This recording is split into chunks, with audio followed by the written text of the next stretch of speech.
Hello' নমস্কাৰ বন্ধু বান্ধৱীসকল, মোৰ অন্য এটা ভিডিঅ'লৈ আপোনালোকক সকলোকে স্বাগতম জনাইছোঁ। আৰু আমি গৈছিলোঁ যোৱাকালি টিপামৰ ফালে, আৰু টিপামত গৈ থাকোঁতে ৰাস্তাতে এখন ৰিজৰ্ট দেখা পালোঁ, যিখন ভাদৈ ৰিজৰ্ট বুলি কয়, নতুনকৈ খুলিছে। তাত মই অকণমান চাইকেলিং কৰি চালোঁ, খুব ভাল লাগিলে, কিন্তু বহুত ভয়ে ভয়ে চাইকেলিং কৰিছিলোঁ। আপোনালোকে আহিবচোন এদিন চাইকেলিং কৰি চাব, ইয়াত কেনেকুৱা লাগেনে। প্ৰথম যেতিয়া উঠি গৈছোঁ তেতিয়া বহুত বেছি ভয় লাগিছিলে, কিন্তু যেতিয়া ৰিটাৰ্ণ হৈছোঁ ন, তেতিয়া বেছি ভয় লগা নাই মোৰ।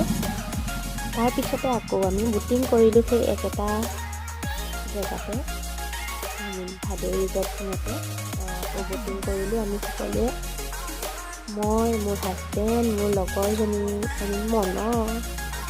বেটাহঁত সকলোৱে। আৰু তাৰপিছত আমি টিপামলৈ গ'লোঁ। টিপামৰ চিৰি উঠি উঠি ভৰি কঁকাল গোটেইখন বিষ হৈ গ'ল। আমি ভালেকেইটা গৈছিলোঁ লগত।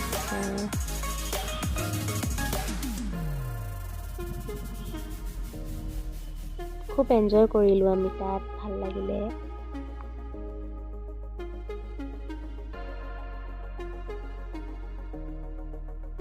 তাৰপিছত আমি চঞ্চলা কৰি দুজনীয়ে অকণমান বাইকখনৰ পিঠিত উঠি চিপা